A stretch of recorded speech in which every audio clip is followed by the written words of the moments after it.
Eu estou Vanessa de Figueiredo, venho pedir que, deixe seu like, compartilhe com alguém.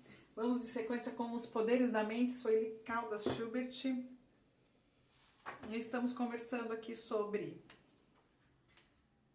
o item arquivos da alma. Então, o que fica arquivado em nosso perispírito, né? E cada um vai pensando sobre si, certo? Vamos lá.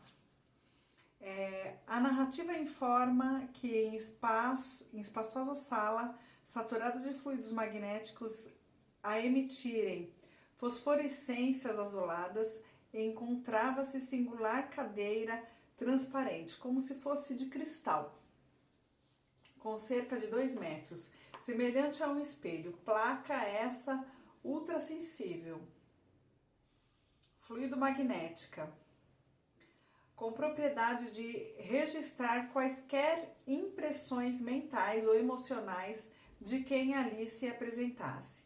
Tais aparelhos são constituídos de substâncias extraídas dos raios solares e funcionam como uma espécie de máquina fotográfica, através da qual os instrutores têm condições de medir, reproduzir e movimentar os pensamentos, as recordações, os atos passados e o que estão registrados nos escaninhos da mente, que então impressionam a luminosa placa, tornando-se visíveis e tão reais como a própria realidade em que foram vivenciados. Esse pequeno grupo de suicidas teve assim a oportunidade de assistir à regressão de memória de Agenor, recolhido na época já há 38 anos, e que durante todo este período mantinha-se refratário às orientações dos mentores, não admitindo os graves crimes por ele cometidos, sempre tentando escondê-los com argumentos falsos e inconsistentes. As cenas de sua vida foram sendo retratadas e assistidas por todos os que ali estavam, comovidos e assustados por imaginarem que também passariam pela mesma prova. E isso de fato aconteceu, algum tempo depois. Entre os mestres que os instruíram estava Epaminondas, de Vigo. A esse cabia a responsabilidade de sondar os escaninhos da mente de seus discípulos, aos quais eram demonstradas as graves e repetidas infrações cometidas perante o Código Divino e os comprometimentos daí decorrentes. O autor Camilo Cândido Botelho relata, portanto, com minúcias, a sua dramática história desde o ano 33 da era cristã, em Jerusalém, expondo as suas chagas morais em um processo de catarse, evidentemente necessária, possibilitando aos leitores questionarem-se a respeito de sua própria história pessoal, enquanto espíritos velhos multimilenares. Importante destacar que, de acordo com a narrativa, antes da realização dessa sondagem dos arquivos da memória profunda, os alunos tiveram toda uma preparação, demorada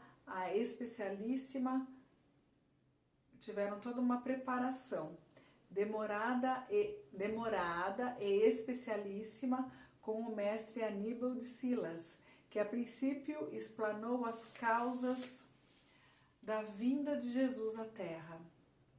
Em seguida, os alunos acompanharam sob intensa emoção o desfile das civilizações, a exposição dos mais prementes necessidades humanas, como de todas as suas chagas morais, cuja repercussão ao mundo íntimo de cada um dos que ali estavam assistindo era inconcebível, vista que, de imediato, sentiam-se solidários com suas paixões e infortúnios por identificá-los em si mesmos. Vamos parando por aqui. Desculpa, perdão. Então é isso. Aqui, eles sofreram regressão de memória, né? E às vezes é preciso a gente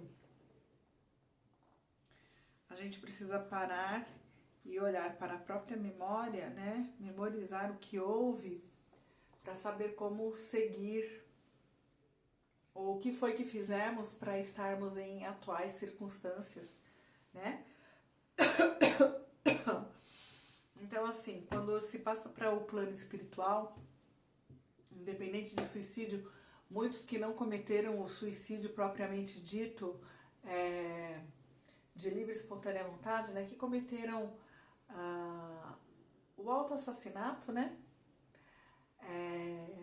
muitos morrem por se alimentar de forma ruim, não é um suicídio consciente, digamos assim, é um suicídio pouco a pouco você não cuida de sua saúde.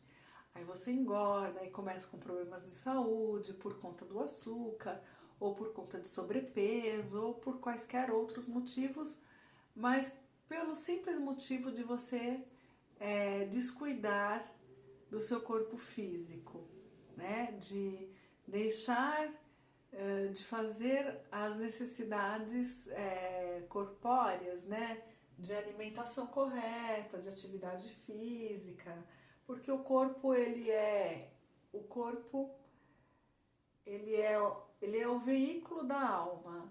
É a partir através do corpo que nós explanamos o nosso pensar, o nosso agir, né? É o envoltório que abriga a nossa alma, certo? Então a partir dele a gente se expressa. E esse corpo a gente precisa cuidar na alimentação, na atividade física. É um corpo que nasce, cresce, nasce, desenvolve, cresce, reproduz, envelhece, morre, né? Então todos nós vamos passar pelo processo de além-túmulo. Porém, quando isso se dá antes do tempo, porque cometemos um suicídio propriamente dito, quando damos se alguém atirou na própria cabeça, ou se alguém se jogou de algum lugar, e aí vem a morte do corpo físico. Aí esse é o suicídio, né, que a gente entende como suicídio, a pessoa se matou.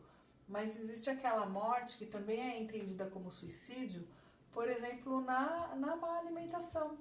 A pessoa que comeu em excesso e teve um infarto por conta de alimentar-se em excesso, de estar com uma quantidade de peso muito maior que o seu corpo pudesse suportar, né? Então, entre inúmeras outras coisas, ou abusou muito de um determinado componente químico e o seu organismo não deu conta de se desfazer desse componente, esse componente lhe trouxe a morte, também suicídio, só que não um suicídio indireto, um suicídio indireto, né?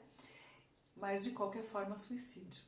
E então o que a gente entende? Que é mostrado para nós aqui, né, quando estamos lá no plano espiritual, aqueles que se foram entendidos como o acometimento do suicídio foram mostrando as memórias para eles, né?